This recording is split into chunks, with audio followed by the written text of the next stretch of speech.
Hello viewers and welcome to a bit of action from EGX 2016. So here we are, we start in the indie gaming area, which is what you see when you walk in. Various titles,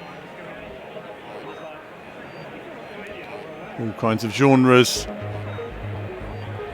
Nice to see the breadth and range and the exposure being given to these titles. Aero there, I had a go on that later in the day as well.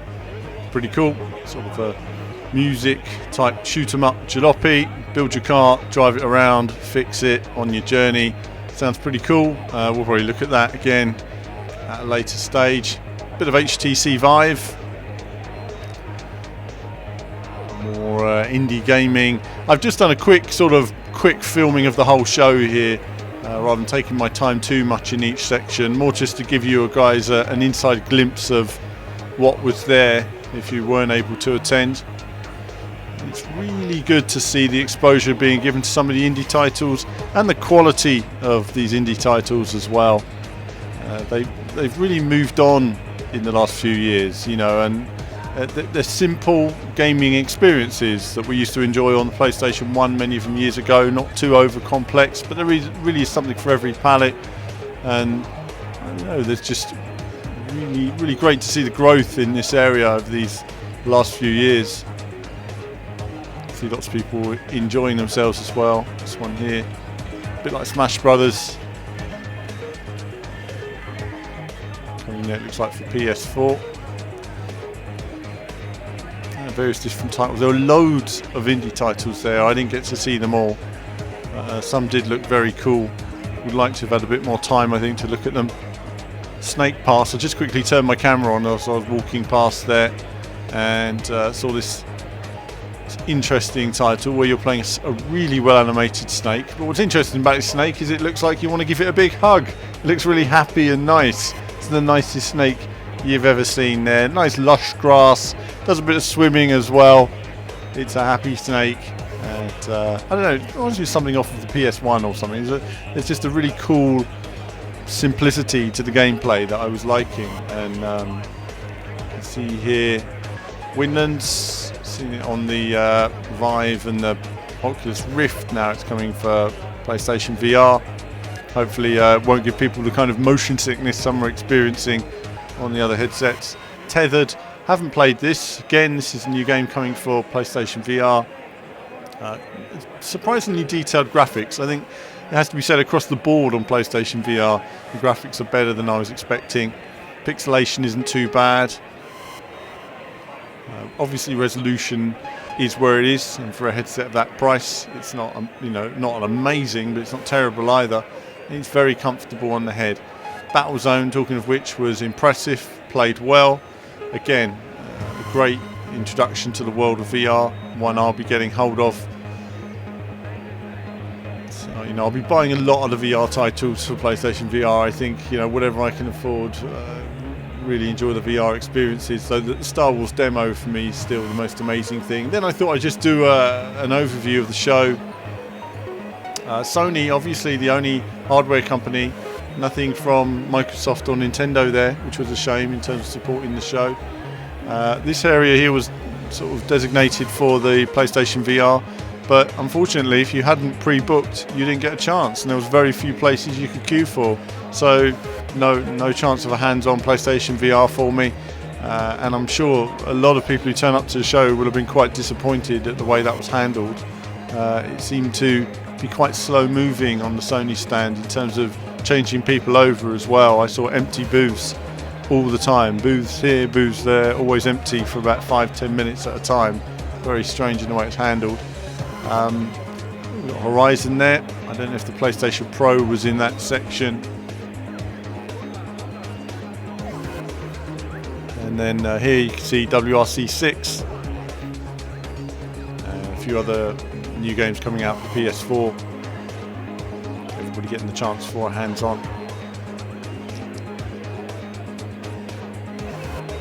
Okay, for various different titles and experiences. I just kind of cut this together because I thought, I like to give you guys an idea of what it's like on the show floor, just having a wander. This was filmed on the Thursday, around midday, so Probably one of the quietest times of the week. It'll be much busier at the weekend. You can see the FIFA area there.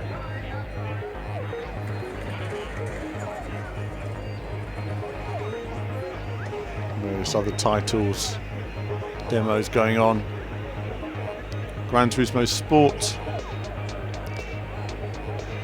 there as well. Again, it was quite slow, the turnaround of people getting on and getting off. Definitely felt like they could have got more people in there. But you can see the queue was quite considerable. The rigs were empty for quite some time at a time.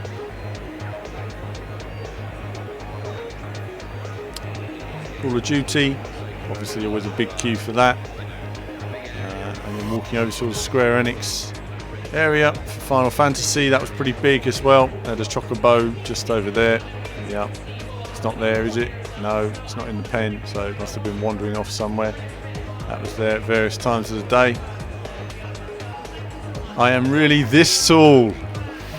No, yes, no. And then really, what have we got here? We've got Turtle Beach just off to the left. And you can see some of that. Just a moment, I'll turn over there. That's sort of eating area they had in the middle. Eating village area. There's Turtle Beach. Showing off their new wares. It was quite a big hall. I mean, there was a lot there to look at. I think it would have been nice if the other hardware companies had been there, certainly in terms of testing the new releases. Everything was much more spread out this year, so there was a lot more walking.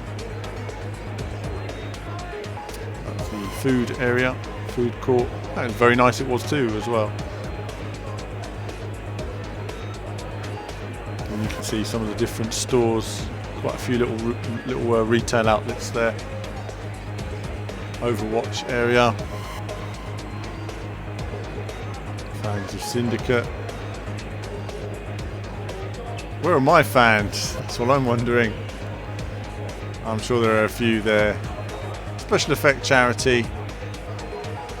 We'll see them on a later video, later Eurogamer video. But either way, it was always good to see them there and supported.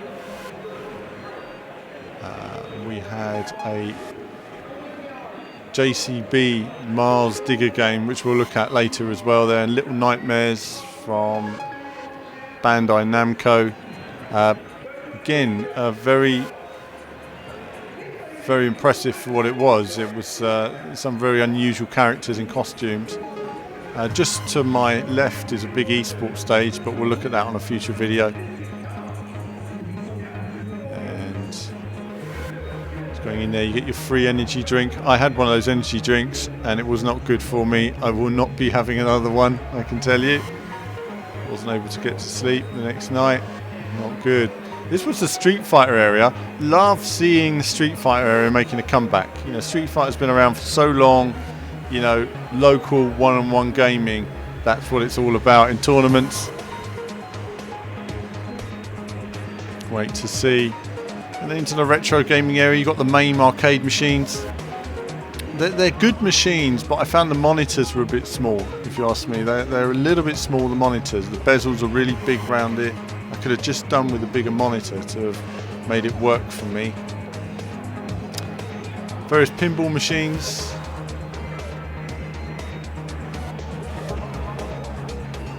Thing in the past. I used to love pinball in the 80s. Used to have my old Tomy pinball machine. It was awesome, I tell you, awesome.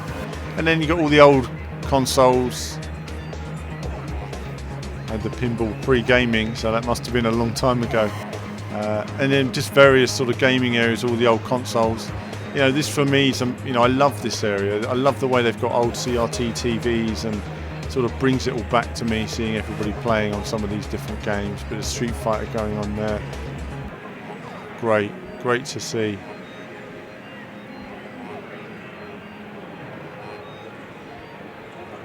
You know, and I think they had pretty much every console ever produced there, which was nice.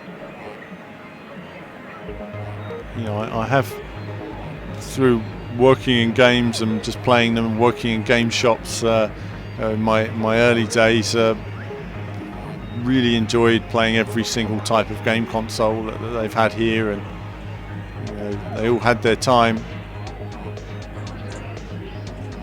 Walking around here, and I spy a Neo Geo. A little bit of NAM 75 there. Someone's playing. Wasn't the greatest game, but look, Neo Geo, Neo. Everyone should know about the Neo because it's awesome.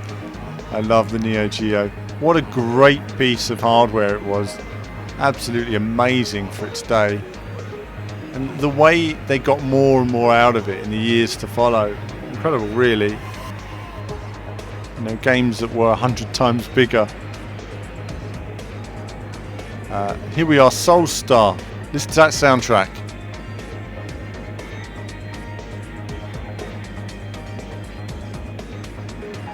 Amazing classical soundtrack made by the guy who would later go on to do the soundtrack for Tomb Raider 1 on the PS1. Amazing music for console. There's the Amstrad GX 4000. Look at that. What a piece of junk. Came out with a racing game. I actually thought the racing game looked okay for a while, but then I saw Shadow of the Beast on the Amiga demoing next to it and realised it was dead. Shadow of the Beast. And there we see they had masses of old consoles from 360s, PS2s, Xboxes. We'll see more of that on a future video. And then in the back of the hall there you had the over 18s area, Battlefield 1, Gears of War 4 on display. And there were queues there as well, and that included the queue for Titanfall 2. So big old queues for these games. Especially surprising given there's been a beta test for Battlefield recently. After that, there wasn't too much to see in there. I popped outside again for a bit more Street Fighter. Just great to see them. Look at that stage they built for it and everything. Fantastic. Really nice to see, games like that getting a bit more exposure. Some of the old tournaments in Japan were huge years ago. Oh, here was that eSport area as well. How about that? There we are. So one of the eSports going on there, so choosing their teams. Massive amount of enthusiasm, but we'll leave it at that on this video. We've had a look at everything. There's going to be more to come at the show floor, and I'm going to look at a few of the specific racing games at the show as well. But that's it from me for now. As ever, more soon.